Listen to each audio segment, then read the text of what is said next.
right, welcome back. Up now, we have Forum Daily's weekly market update with Catherine Murray, host of The Buck Stops Here. All yours, Catherine. Thanks, Seema. Hello, everyone, and welcome to your weekly market recap. I'm Catherine Murray. We are seeing North American equity markets trend a little bit lower today, but that does certainly follow a very nice rally to start 2023. Just stepping back in terms of why we've seen the rally, a couple of really important points here. One is that investors believe that we will get a soft economic landing, not a hard landing from all the rate rises that we've been seeing.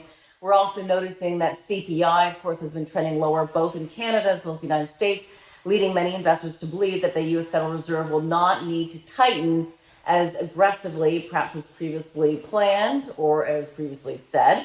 Also, we are seeing that U.S. dollar down by about 11% from its September peak. That's a bit of a tailwind for many corporate earnings in the United States as well as around the world. There's also the view that the European economy is less bad. Remember, often in markets, less bad is good. And this is really driven by the warmer winter than expected in Europe, and therefore less energy costs impacting the consumer and the consumer demand. So less dampening of the consumer in Europe is certainly a bit of a positive as it relates to the markets and the outlook.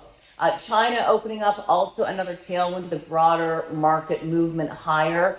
We're seeing that in the price of copper. You're also, which is up by about 11% or 10% over the past month or so. WTI up by about 5% over the past month. There is the belief, of course, that opening up China will unleash the consumer demand and the pent-up demand that perhaps they have been feeling. You're also seeing economists actually raise their outlook for China's GDP to just over 5%. So that's certainly a big positive. And we, of course, know how large their economy is and the impact that that has on so many companies and so many products around the world. Now, having said that, we have had some disappointing economic data as of late. So there is, of course, a bear case as well. And it really is still a bit of a tug of war between the bull and the bear case right now as we start out the year. The bear case, we have had some disappointing economic data, such as retail sales, as well as the New York Empire manufacturing data. On the positive side, we did actually get some good economic data today, specifically initial jobless claims and the Philly Fed manufacturing data, and also housing starts, very important. Housing starts were a little bit better than expected as well. But the bear case, there's still a lot of concerns in terms of the fourth quarter earnings results, which continue to pour out. We've heard of corporate layoffs, specifically in tech, Amazon and Google, and there are some investors who believe that the U.S. Federal Reserve will not pull back on the tightening mode, that we will have higher for longer interest rates. So again, a lot of different data points, and that is still very much what it is, looking at the data points. Some specific comments and takeaways perhaps from the fourth quarter. You are hearing from company CEOs that the headwinds of 2022 were very much the higher input costs as well as supply chains, but perhaps that's normalizing a bit. So a bit of a positive as we head into 2023 results. And also away from that, the CEOs are certainly still talking about the uncertainty as it relates to the economic environment.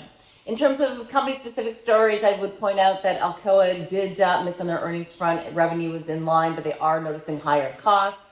And as it relates to the TSX, it is trending a bit lower today, but little change essentially following 2 straight weeks of gains. So some nice gains here. Wholesale sales in Canada increased by 0.5%, much lower than expected. And we did see WTI, of course, that helps the energy sector here on the TSX, having some real strength as of late, but it did break an 8 days of gains. A CPI in Canada did pull back a little bit to 6.3% from about 6.8%, very much in line with expectations, but you're hearing from economists and investors that they do not believe that that downward trend will prevent the BOC, the Bank of Canada, from raising rates next week. So continue to be aware that the view is that we will continue in Canada and also likely the United States to see rate increases. As it relates to corporate news, Hudson's Bay has announced that they are going to be relaunching the discount retailer or discount brand Zellers in about 25 locations across Canada.